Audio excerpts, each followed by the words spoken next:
Last class में हम लोगों ने संदेह अलंकार तक कर लिया था। आज हमको उसके आगे करना है। तो चलिए लिखिए जल्दी से, फटाफट लाइन लिखिए और यहाँ पर लाइन लिखिए। विरोधाभास अलंकार के सामने एक पंक्ति लिखना है।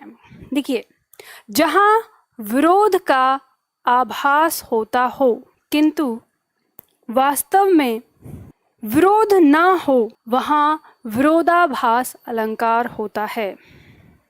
जहाँ विरोध का आभास होता हो किंतु वास्तव में विरोधाभास ना हो, वहाँ विरोधाभास अलंकार होता है। पूर्ण विराम लगा दीजिए। चलिए देखिए, यहाँ पे नाम से ही आपको पहचानना है। नाम क्या है? विरोधाभास, यानी विरोध प्लस आभास से मिलकर बना है।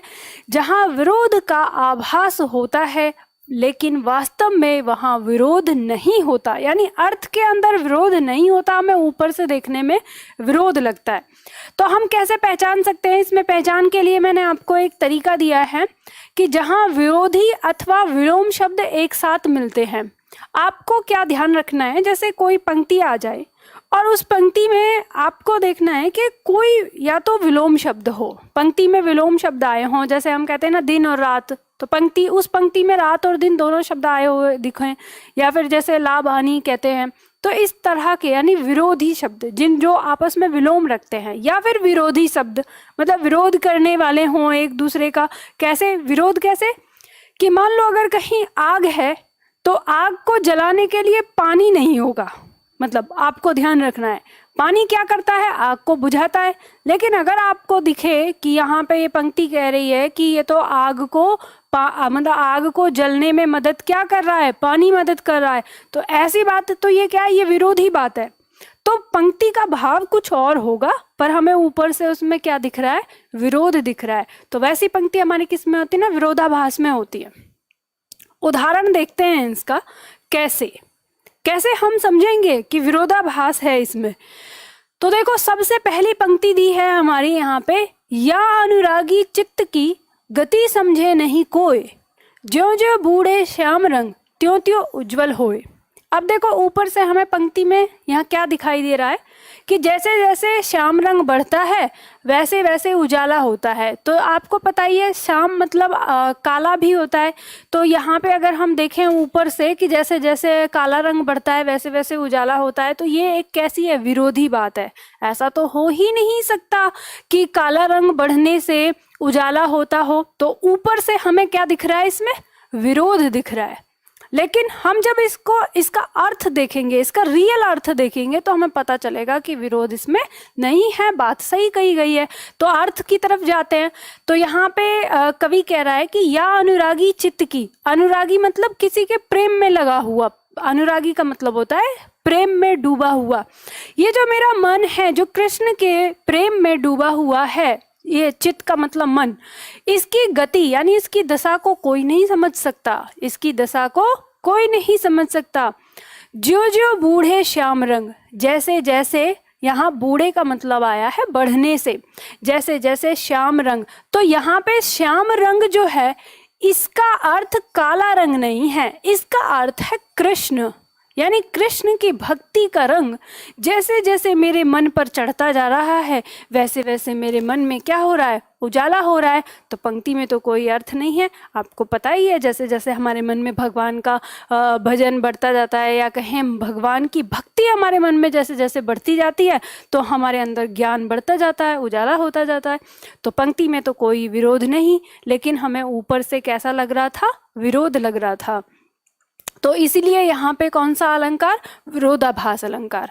अब देखो पॉइंट नंबर 2, पॉइंट नंबर 2 में देखते हैं। पॉइंट नंबर 2 कह रहा है कि शीतल ज्वाला जलती है, ईंधन होता दृग जल का, यह व्यर्थ सांस चल चल कर करती है काम अनल का। अब देखो पंक्ति में विरोध कैसे, जैसे यहाँ पे देखिए कि शीतल ज्वाला जलती है, तो शीतल माने होता है ठंडा और ज्वाला मतलब आग।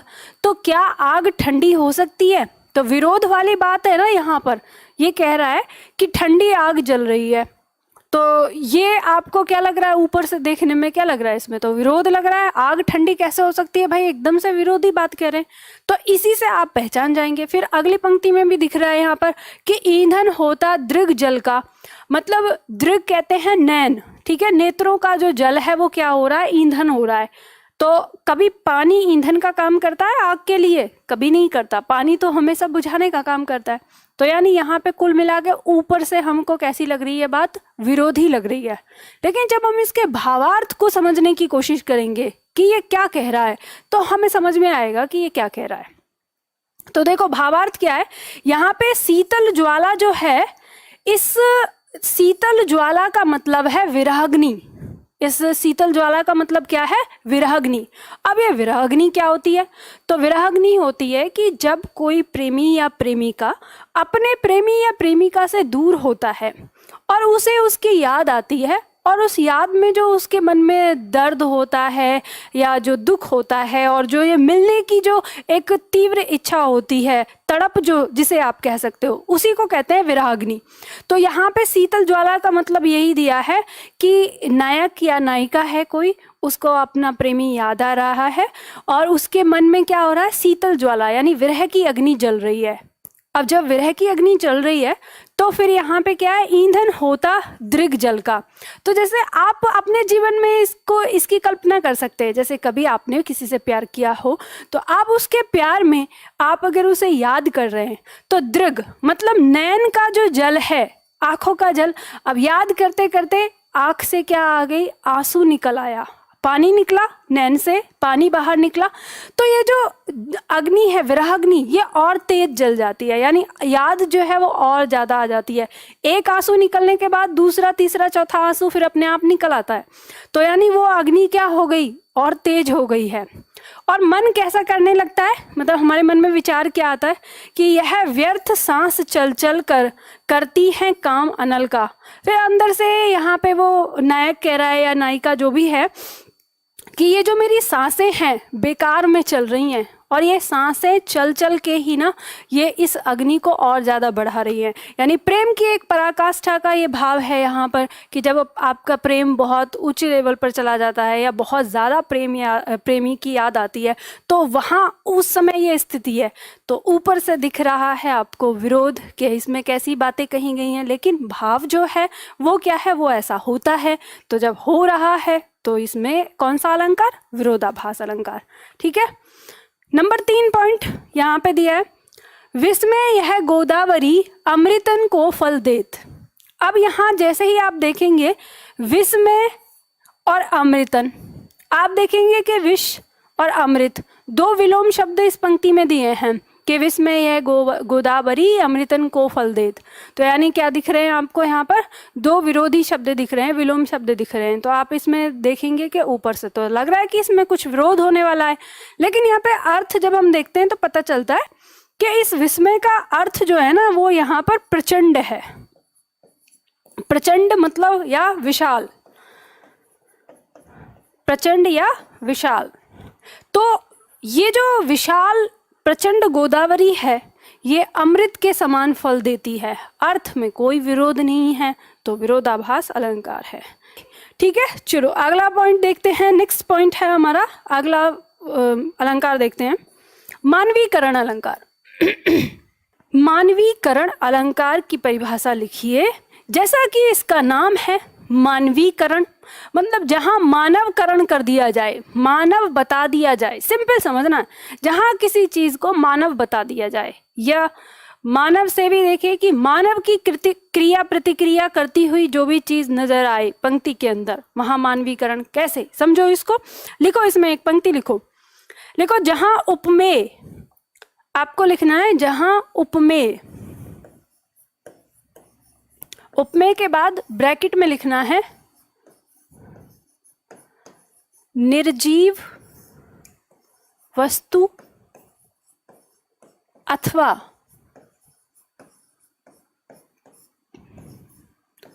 प्रकृति, ब्रैकेट बंद।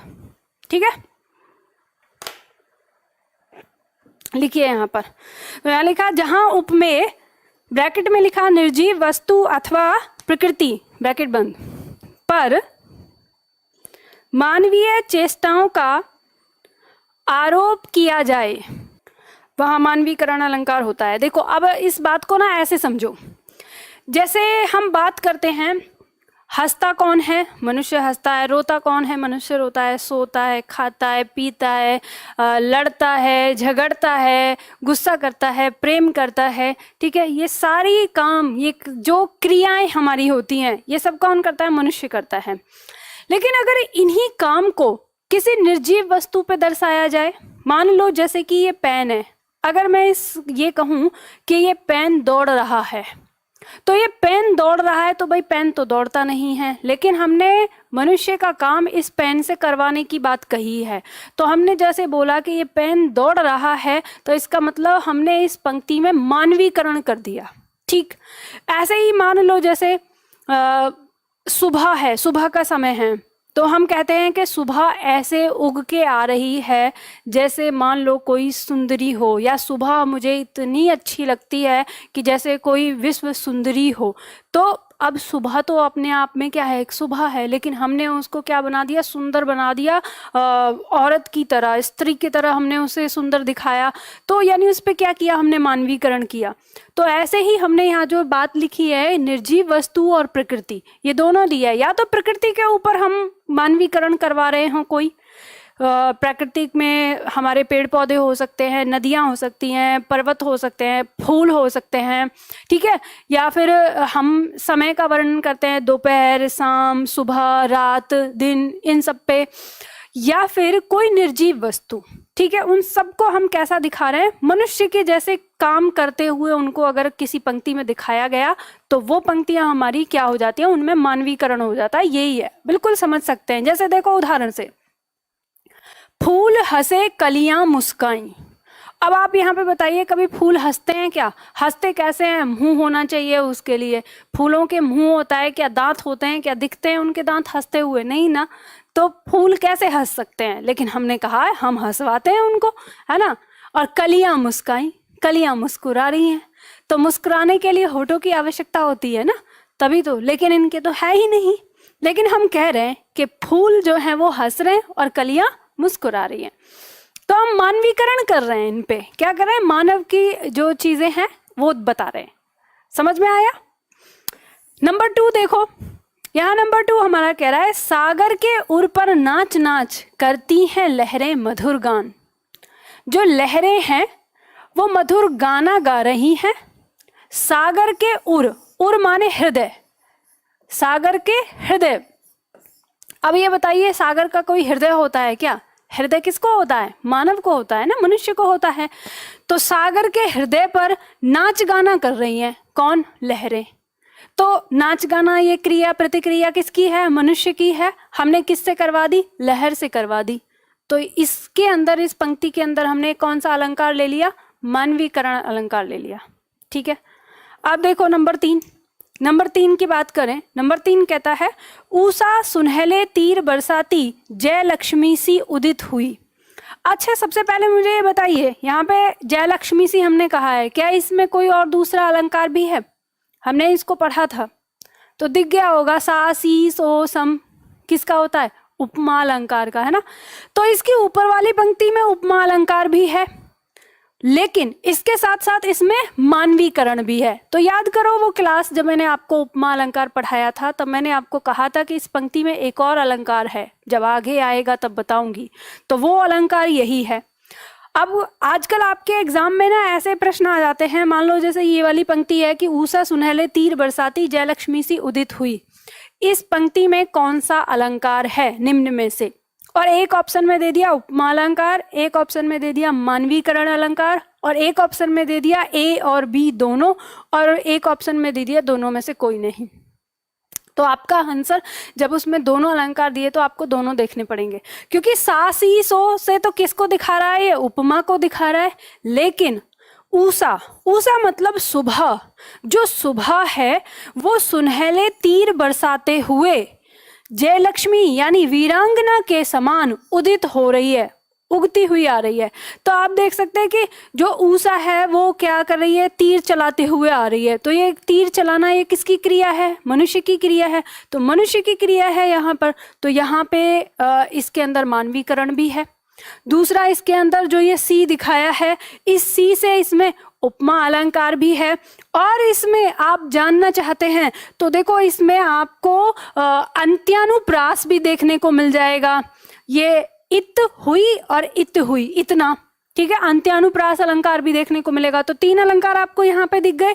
और क्या इसमें अनुप्रास अलंकार है उसके अलावा? नहीं, और तो कहीं किसी शब्द में नहीं है ना।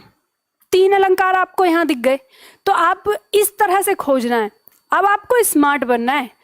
अब जैसे जैसे अब आप आगे बढ़ रहे हैं, आप चीज़ों को समझते जा रहे हैं, तो आपको शब्दों में खोजबीन शुरू करनी है अब, ठीक। तो बात आपको समझ में आ गई। और देखो, यहाँ मैंने जो बातें आपको बताई हैं ना, इतना समय दे रही हूँ, वो लिख लिया करो। ये याद नहीं रहेंगी, उन्हें लिख लिया करो, नोट डाउन कर लो। जैसे मैंने यहाँ पे बताया, इसको करके नोट डाउन यहाँ कर सकते हैं उपमा, और ऐसे लाइन खींच के कर सकते हैं ये मानवीकरण, और ये लाइन खींच के यहाँ पे कर सकते हैं कि यहाँ पे क्या है, अंत्यानुप्रास। तो आपको पहचान हो जाएगी, है ना। ऐसे याद कर लिया। चलो अगला देखो, असंगति अलंकार। अच्छा, ये मैंने पूरा नहीं बताया ना। हाँ, यहाँ पे इसका अर्थ भी समझ लो पूरा। तो हमने कहा कि ऊषा सुनहले तीर बरसाते हुए जयलक्ष्मी सी तो उदित हो रही है, और फिर उधर पराजित कालरात्रि। तो कालरात्रि जो है वो क्या हो चुकी है, पराजित हो चुकी है। और वो क्या हो रही है, जल में अंतर्निहित हो रही है, मतलब जल में समा रही है, धीरे धीरे जल में समा रही है, अंतर्विलीन होती जा रही है। तो यहाँ पे ऐसे आपके दिमाग में कल्पना आ गई होगी कि एक तो स्त्री जो तीर बरसाते हुए आ रही है और एक स्त्री जल में समाती हुई जा रही है। तो ऐसे क्या हुआ है, मानवीकरण प्रकृति के ऊपर हुआ है।